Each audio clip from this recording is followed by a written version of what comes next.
नमस्कार, मैं हूँ डॉक्टर मेबल और आज बात करेंगे क्या खाएं या क्या ना खाएं कि हमें किडनी स्टोन ना हो। How to prevent kidney stone, या फिर अगर हमें पहले किडनी स्टोन हो चुका है तो दोबारा ना हो, क्योंकि रिकरेंस रेट 30 से 40% है। पहले जानते हैं कि ये किडनी स्टोन बनता क्यों है। जब हमारे शरीर में सोल्यूट, मिनरल या वेस्ट प्रोडक्ट का अमाउंट बहुत ज़्यादा हो जाता है और हम यूरिन काफ़ी देर तक रोक के रखते हैं, यूरिन स्टैग्नेंट रहता है, तो छोटे छोटे स्टोन्स हमारी किडनी के सरफेस पे डिपॉजिट होने लग जाते हैं, जो 2 से 3 मिलीमीटर के होते हैं। उस टाइम हमें कोई सिम्टम नहीं होता, लेकिन विद टाइम धीरे धीरे उसके ऊपर परत जमती जाती है और स्टोन बड़े हो जाते हैं। उसके बाद बहुत पेन होता है, खून आ सकता है और इन्फेक्शन हो जाता है। अब बात करते हैं type of kidney stones. Main 3 तरह के किडनी स्टोन होते हैं।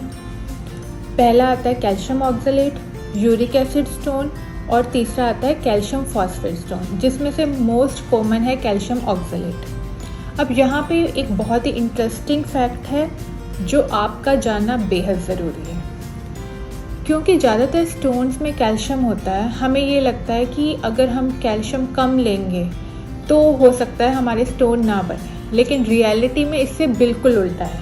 आइए जानते हैं कैसे। जैसा कि हमने पहले बात की, सबसे कॉमन किडनी स्टोन है कैल्शियम ऑक्सलेट। ये ऑक्सलेट कहाँ मिलता है?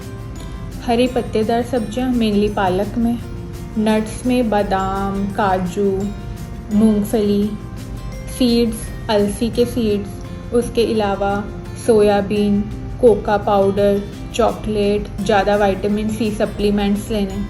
अब होता क्या है कि अगर आपने ऑक्सलेट वाले फूड के साथ कैल्शियम अच्छा लिया तो ये कैल्शियम ऑक्सलेट के साथ मिल जाता है पेट में या इंटेस्टाइन में और इसे बॉडी से बाहर निकाल देता है। लेकिन अगर आपकी बॉडी में कैल्शियम कम है और ये ऑक्सलेट एक बार ब्लड में आ गया और किडनी में पहुंच गया, और किडनी में जाके ये ऑक्सलेट जब कैल्शियम से मिलेगा तब ये स्टोन बनाएगा। इसलिए ऑक्सलेट वाले फूड्स के साथ हमें कैल्शियम पूरा लेना चाहिए। यहाँ मैं नेचुरल सोर्स ऑफ कैल्शियम की बात कर रही हूँ, सप्लीमेंट्स की नहीं। मैं अपने अगले वीडियो में आपको सारी लिस्ट दूंगी कि नेचुरल सोर्सेज कैल्शियम के कौन कौन से हैं। अब अगला पॉइंट आता है कि ये पॉसिबल है कि हम ऑक्सलेट अगर डाइट में कम ले तो स्टोन कम बने। ये पॉसिबल नहीं है, क्योंकि ग्रीन लीफी वेजिटेबल्स में बहुत और भी ज़्यादा गुण हैं। सिर्फ ऑक्सलेट के लिए हम उन्हें छोड़ नहीं सकते। लेकिन यहाँ खुशखबरी ये है कि जो ऑक्सलेट है वो वाटर सॉल्युबल है, यानी पानी से हम उसे निकाल सकते हैं। आइए जानते हैं कैसे। आप हरी पत्तेदार सब्जियाँ मेनली पानी में डिप करके रखें 15 से 20 मिनट के लिए, और उसके बाद 2-3 बार पानी से निकालिए। इससे आपका ऑक्सलेट पूरा निकल जाएगा और आप सेफ रहेंगे और स्टोन बनने के चांसेस कम हो जाएंगे। इसके अलावा सीड्स, नट्स, चॉकलेट्स कम लें, ज़्यादा से ज़्यादा पानी पिएं। आपको दिन में कम से कम 2 से 2.5 लीटर पानी पीना है, यानी 8 से 10 गिलासेस। लेकिन अगर आप एक्सरसाइज कर रहे हैं या फिर ऐसे एरिया में रहते हैं जहाँ गर्मी बहुत ज़्यादा है तो आपको इससे ज़्यादा पानी पीना चाहिए। इसके अलावा सिट्रस फ्रूट्स जैसे मौसमी, संतरा, नींबू पानी ये ज़रूर लेना चाहिए। इसमें नेचुरली मौजूद सिट्रेट होता है जो स्टोन बनने से रोकता है। दूसरा कॉमन स्टोन है यूरिक एसिड स्टोन। इसके लिए आपको नॉन वेज, शराब पीना ये कम करना होगा। इसके अलावा कुछ बीमारियां हैं जैसे डायबिटीज़, मेटाबॉलिक डिजीज़, कोलाइटिस। इसमें यूरिक एसिड स्टोन बनने की संभावना बढ़ जाती है, इसलिए आप अपनी शुगर कंट्रोल रखें। अब बात करते हैं तीसरे स्टोन की। ये है कैल्शियम फॉस्फेट स्टोन। इसके लिए आपको नमक कम खाना होगा। सोडा, जैसे कोल्ड ड्रिंक में जो सोडा होता है उसको छोड़ना होगा, क्योंकि उसमें बहुत ज़्यादा अमाउंट में फॉस्फेट प्रेजेंट होता है, जिससे ये स्टोन बनता है। अब मानिए कि आपको किडनी स्टोन हो गया है, तो अब क्या करना है?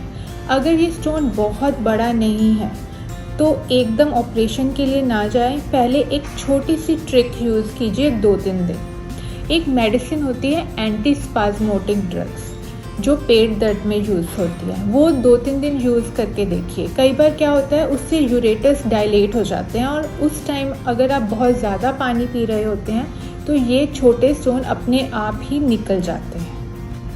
अब शॉर्ट में रिवाइज करते हैं सारे पॉइंट्स जिनका हमें ध्यान रखना है। सबसे पहले हमें 2 से 3 लीटर पानी पीना है, यानी 8 से 10 गिलासेस पानी पीने हैं रोज़ के।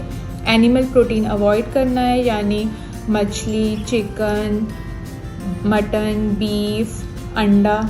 तीसरा, कैल्शियम ज़्यादा से ज़्यादा लेना है। एक एडल्ट को दिन में कम से कम 1000 मिलीग्राम कैल्शियम की ज़रूरत होती है। नेचुरल सोर्सेज क्या है कैल्शियम के, उसकी लिस्ट मैं आपको अपने अगले वीडियो में दे दूँगी।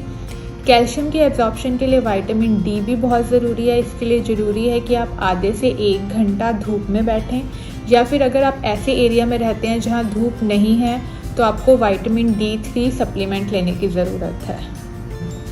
चॉकलेट, सीड्स, नट्स अवॉइड करें। शराब ना पिएं। सिट्रस फ्रूट्स ज़्यादा लें। हरी पत्तेदार सब्जियों को 15 से 20 मिनट तक पानी में भिगो के रखें। उसके बाद 2 से 3 बार उसे पानी से धोना है। विटामिन C टैबलेट्स अगर आपको डॉक्टर ने प्रिस्क्राइब नहीं की हुई और आप अपने आप से ले रहे हैं तो 500 मिलीग्राम पर डे से ज़्यादा नहीं लेनी। धन्यवाद।